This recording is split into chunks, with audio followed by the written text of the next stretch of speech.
नमस्ते बच्चों, मिशन ज्ञान से मैं कीर्ति शर्मा स्वागत करती हूँ आप सबका। आज हम मेंडल का नेक्स्ट नियम पढ़ने वाले हैं, जो अपना तीसरा नियम है, स्वतंत्र अपव्ययन का नियम।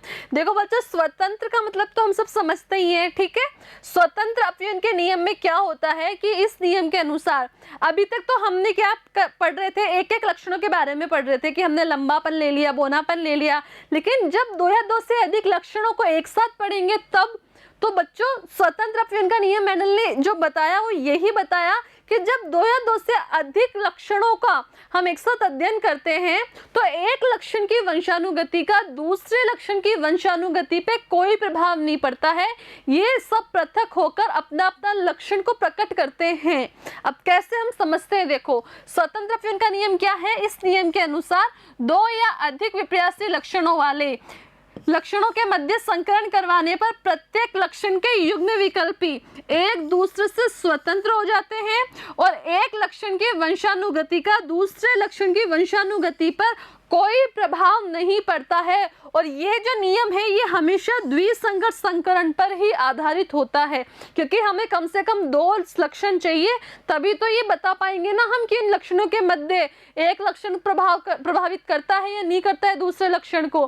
तो देखो बच्चों, हमने क्या किया, हमने दो लक्षण लिए इस बार हमने लंबापन ना लेके क्या लिया, एक तो हमने ले लिया कि वो पीला है या नहीं है और एक वो गोलाकार है या नहीं है, ठीक है। तो पीला और हरा रंग किसका रंग था, बीज का रंग था ना, कि पीला है कि हरा है, और बीज गोलाकार है कि झुर्रीदार है, ये भी था। तो हमने ले लिया एक तो पीला और गोलाकार और एक ले लिया हरा और झुर्रीदार। तो जो पीला है उसको तो कैपिटल वाई और जो गोल है उस राउंड जिसको कैपिटल आर निरूपित करता है, और जो हरा है उसको इसका जस्ट अपोजिट स्मॉल वाई और झुर्रीदार को स्मॉल आर निरूपित करता है। अब देखो ये दोनों कैपिटल वाई है, ये दोनों कैपिटल आर है, मतलब ये समयुग्मजी है कि विषम युग्मजी। जब दोनों के दोनों युग्म विकल्पी के दोनों रूप क्या हो, एक जैसे हो, तो क्या हो गया, समयुग्मजी। और यहाँ पे भी देखो, यहाँ स्मॉल वाई है, स्मॉल आर है, ये चारों भी तो सेम है ना, तो ये भी क्या है, ये भी समयुग्मजी है। ऐसा होता कि एक तो होता कैपिटल वाई, एक होता स्मॉल वाई, तो ये होता बच्चों विषम युग्मजी। क्लियर। अब इनके मध्य जब हम क्रॉस करवाएंगे तो हमें युग्मक बनाने होंगे। अब हम दो लक्षण ले रहे हैं तो युग्मक में भी दो ही क्या आएंगे, कारक आएंगे ना। तो हमने पीले का तो ले लिया कैपिटल वाई, गोल का ले लिया कैपिटल आर, तो इसमें एक तो बनेगा कैपिटल वाई कैपिटल आर, दूसरा भी ये बन रहा है कैपिटल वाई कैपिटल आर, ठीक है। ऐसा ही यहाँ बनाएंगे हम, तो यहाँ पे क्या बनेगा, यहाँ पे जो बनेगा वो भी क्या बनेगा, देखो बच्चों, स्मॉल वाई और स्मॉल आर, ठीक है। और दूसरा भी क्या बनेगा, स्मॉल वाई स्मॉल आर, ठीक है। तो हमने दोनों के दोनों यही बने ना, तो हमने यहाँ ले लिया कि इससे कौन सा युग्मक बन रहा है, कैपिटल वाई कैपिटल आर, और इससे क्या बन रहा है, स्मॉल वाई स्मॉल आर। जब इनके मध्य आपस में क्रॉस करवाएंगे तो बच्चों क्या बनेगा, देखो अगर मैं इन दोनों के मध्य क्रॉस करवाऊँ तो एक तो मेरे को मिल रहा है कैपिटल वाई, ठीक है, उसके बाद मिल रहा है मुझे स्मॉल वाई, फिर मुझे मिल रहा है capital R, yellow capital R, फिर मुझे मिल रहा है स्मॉल आर। तो ये क्या आ रहा है, F1 पीढ़ी आ गई है आपकी। F1 पीढ़ी में सारे के सारे ऐसे ही उत्पन्न होंगे, मतलब ये पीला है और ये गोल है, लेकिन ये कैसे हैं बच्चों, अब ये विषम युग्मजी हुए, ठीक है। अब देखो कि यहाँ पे पीला भी है, यहाँ पे गोल भी आ गया।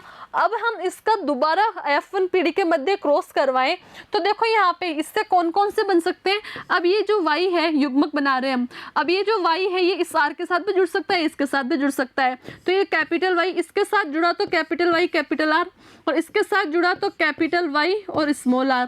जबकि ये स्मॉल y भी दोनों के साथ जुड़ सकता है, स्मॉल y एक तो जुड़ सकता है कैपिटल R के साथ और एक स्मॉल वाई जुड़ सकता है स्मॉल आर के साथ। बात समझ में आई। तो अब चार तरीके के युग्मक बनेंगे। यहाँ तो देखो एक ही तरीके का युग्मक बना था, यहाँ कैसे बनेंगे, यहाँ चार प्रकार के युग्मक बनेंगे, ठीक है। और ये चारों क्या है, अपना अपना प्रभाव दिखाएंगे। देखो कैसे, अब इनके मध्य अगर हम क्रॉस करवाएं तो क्या होगा, ये हमने ले लिए चारों युग्मक, ये माता के हो सकते हैं चारों युग्मक, और यही चारों युग्मक किसके हो सकते हैं, पिता के हो सकते हैं, ठीक है, माता के और ये पिता के। क्लियर। अब इनके मध्य हम देखो क्रॉस करवाएंगे तो क्या होगा, अब मेरा यहाँ देखो ये है कैपिटल वाई और ये है कैपिटल आर, इसका क्रॉस अगर मैं इससे कराऊं तो क्या बन गया, कैपिटल वाई कैपिटल आर, ठीक है। अब कैपिटल वाई का अब इसका क्रॉस मैंने इससे करवाया, ठीक है, तो कैपिटल वाई और कैपिटल वाई ये लो, कैपिटल आर और स्मॉल आर ये लो जी, फिर मैंने इसका क्रॉस इससे करवाया तो कैपिटल वाई और स्मॉल वाई, कैपिटल वाई और स्मॉल वाई, कैपिटल आर और कैपिटल आर, कैपिटल आर और कैपिटल आर, ये युग्मक बन गए। फिर ये इस युग्मक का करवाया इस युग्मक से तो कैपिटल वाई और स्मॉल वाई, कैपिटल वाई और स्मॉल वाई, ये है कैपिटल आर और ये है स्मॉल आर, कैपिटल आर और स्मॉल आर। बात समझ में आई किस तरीके से क्रॉस करवा रहे हैं, ठीक है। अब देखो इसी तरीके से हमने इन सबका क्रॉस करवाया, एक ब्लैंक रह गया, इसको हम फिल कर लेते हैं। इसका क्रॉस हम किससे करवाएंगे, इससे। तो देखो कैपिटल वाई, फिर आया स्मॉल वाई, फिर आया कैपिटल आर, फिर आया कैपिटल आर। मतलब ये कैसा बन गया, ये बन गया पीला और गोलाकार, ठीक है। जब आप देखोगे तो क्या होगा, हमें पीला और गोलाकार मिला है, ठीक है। फिर यहाँ पे पीला और झुर्रीदार मिला है, ठीक है। फिर आपको यहाँ हरा और गोलाकार मिल रहा है, ठीक है। और आपको यहाँ हरा और झुर्रीदार भी मिल रहा है। अब अगर आप इसका क्या निकालोगे बच्चों, इसका अगर आप लक्षण प्ररूप निकालोगे, क्या निकालोगे, इसका लक्षण प्ररूप। तो बच्चों इसका लक्षण प्ररूप आएगा आपके 9 अनुपात, ये जी बन गया है, सॉरी, इसका लक्षण प्ररूप आएगा यहाँ पे 9 अनुपात 3 अनुपात 3 अनुपात 1, ठीक है। अब मैं बात करूं इसका जीन प्ररूप की, तो बच्चों इसका जीन प्ररूप अनुपात आएगा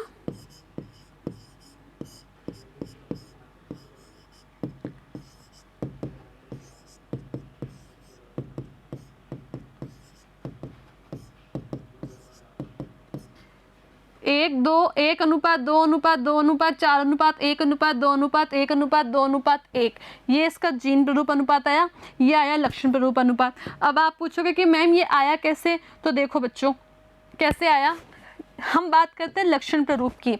अब लक्षण मतलब बाहर से कैसे दिख रहे हैं, तो एक तो हमें दिख रहा है बाहर से पीला और गोल, ठीक है। एक हमें बाहर से दिख रहा है पीला और झुर्रीदार, ठीक है। एक हमें बाहर से दिख रहा है बच्चों हरा और गोल, और एक हमें बाहर से दिख रहा है बच्चों हरा और झुर्रीदार। बात समझ में आई क्या, इसके अलावा कुछ और आपको बाहर से दिख रहा है क्या, बिल्कुल भी नहीं। तो यहाँ पे 9 तो क्या है, यहाँ देखो 9 तो है पीले और गोल, देखो पीला गोल, एक तो ये रहा पीला गोल, ये रहा पीला गोल, ये रहा पीला गोल, पीला गोल, ये पीला झुर्रीदार है, ये रहा पीला गोल, ये रहा पीला गोल, ये रहा पीला गोल, ये रहा पीला गोल। देखो 1 2 3 4 5 6 7 8 9, देखो 9 तो क्या आगे बच्चों पीले और गोल आगे, कितने आगे 9, ठीक है। आगे हम बात करें पीले और झुर्रीदार की, ठीक है। तो देखो पीला और झुर्रीदार ये रहा 1, पीला झुर्रीदार ये रहा 2, पीला झुर्रीदार ये रहा 3, आ गया 3। तो पीला और झुर्रीदार कितने आ गए बच्चों 3, ठीक है। नेक्स्ट हम बात करें तो नेक्स्ट हमें मिलेगा हरा और गोल। तो देखो हरा का है, ये रहा हरा गोल 1, ये रहा हरा गोल 2, हरा गोल 1, तो 1 ये रहा 1 2 3, ठीक है। हरा और गोल कितने आ गए अपने पास 3।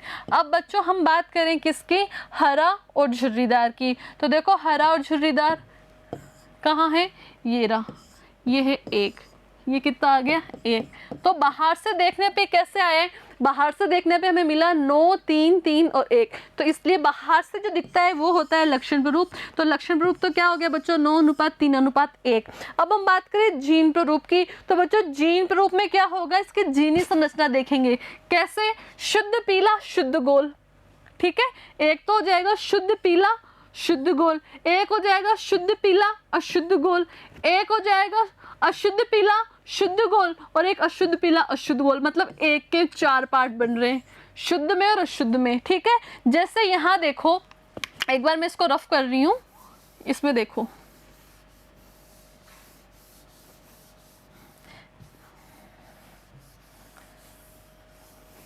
सबसे पहले हम बात करते हैं बच्चों किसकी, सबसे पहले हम बात करें जीन प्ररूप अनुपात में हमने लिखा था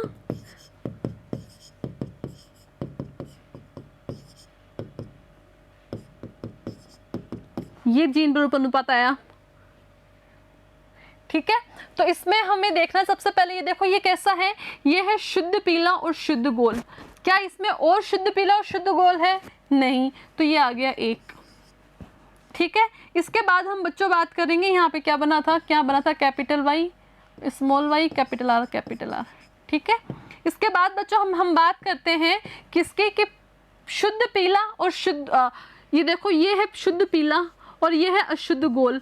तो एक तो ये रहा शुद्ध पीला शुद्ध गोल, क्या आपको ऐसा कहीं और दिख रहा है? एक ये रहा शुद्ध पीला और अशुद्ध गोल। अशुद्ध गोल क्यों है? क्योंकि इसमें एक तो देखो कैपिटल आर है, एक स्मॉल आर है, तो ये कितने हो गए? 1 और 2, ठीक है। ये देखो 1 आ गया, 2 आ गया। अब हम बात कर सकते हैं दूसरा, ये क्या है? देखो ये है आपके बच्चों अशुद्ध पीला, क्योंकि एक कैपिटल वाई है, एक स्मॉल वाई है और दोनों कैपिटल आर है, कैपिटल आर।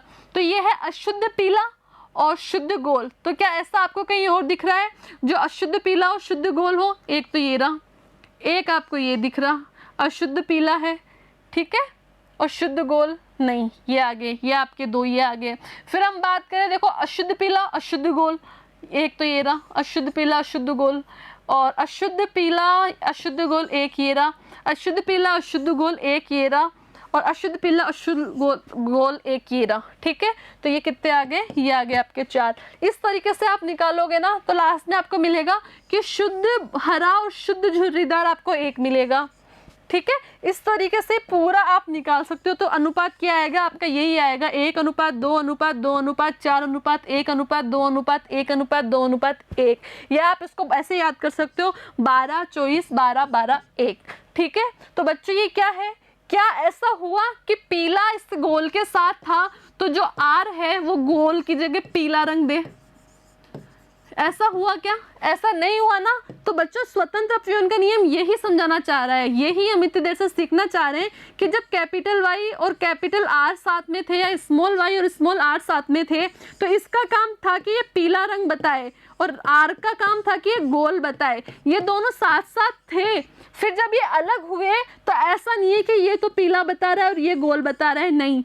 जब ये स्वतंत्र हुए तो अपना अपना लक्षण ही क्या कर रहे थे बच्चों? प्रकट कर रहे थे। यही क्या है? यही आपके स्वतंत्र अपव्यय का नियम है। अब हम मेंडल के वंशानुगति के महत्व के बारे में बात करते हैं कि मेंडल ने जो भी नियम दिए वंशानुगति के, उनका क्या क्या महत्व है। तो बच्चों सबसे पहली बात ये है कि इन लक्षणों के कारण जो एक कारक है, हम क्या कर सकते हैं, जितने भी हानिकारक जीन है, ठीक है, उनको हम क्या कर सकते हैं? अप्रभावी रख सकते हैं, या हानिकारक जीनों को हम पीढ़ी से हटा सकते हैं। हानिकारक जीनों की हम और पीढ़ी प्राप्त नहीं करेंगे। या फिर हम ये कर सकते हैं कि जो भी जीन या जो भी लक्षण हमारे लिए उपयोगी है उसको हम काम में ले सकते हैं, उसको हम आगे पीढ़ी में भेज सकते हैं, या उन्हीं पीढ़ियों की हम आगे क्या करवा सकते हैं?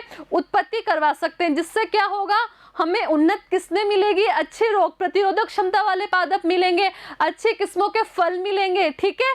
तो ये सब किसके कारण हो रहा है? मेंडल के नियमों के कारण हो रहा है, ठीक है। और इसके कारण ही हमें जीन संकल्पना समझ में आई है। किसके कारण? मेंडल के नियमों के कारण ही आई है। और आपको ये भी मालूम है कि मेंडल का जो पृथक्करण का नियम था उसमें क्या थे? एक जीन के 2 युग्म विकल्पी थे और 2 विप्रासी लक्षणों को नियंत्रित करते थे। ये भी किससे पता चली? हमें मेंडल के नियमों से पता चली। मेंडल के नियमों से ही हमें पता चला कि संकर संतति में उत्पन्न नए लक्षण कैसे होते हैं और कैसे आते हैं, या फिर जो संतति है उसमें लक्षण किस तरीके से आए हैं। ये किसके कारण पता चला? मेंडल के नियमों से। मेंडल के नियमों के कारण ही हम क्या किए? अनुपयोगी जो लक्षण है उनको हटा सकते हैं और उपयोगी लक्षण को क्या कर सकते हैं? उस जाति में आगे पहुंचा सकते हैं। मेंडल के नियमों के कारण ही हमारी रोग प्रतिरोधक क्षमता और अधिक उत्पादन देने वाली फसलों का निर्माण हो सकता है, जिसपे बहुत अधिक मात्रा में क्या हो? फल उत्पन्न हो, ठीक है। मानव जाति के अंदर क्या है? विभिन्न प्रकार के जो प्रयोग है जो सुजानिकी के अंदर किए जाते हैं, या फिर जो विभिन्न प्रकार के रोग है उनका उपाय भी हमें किसके द्वारा पता लग सकता है? इन मेंडल के नियमों के द्वारा पता लग सकता है।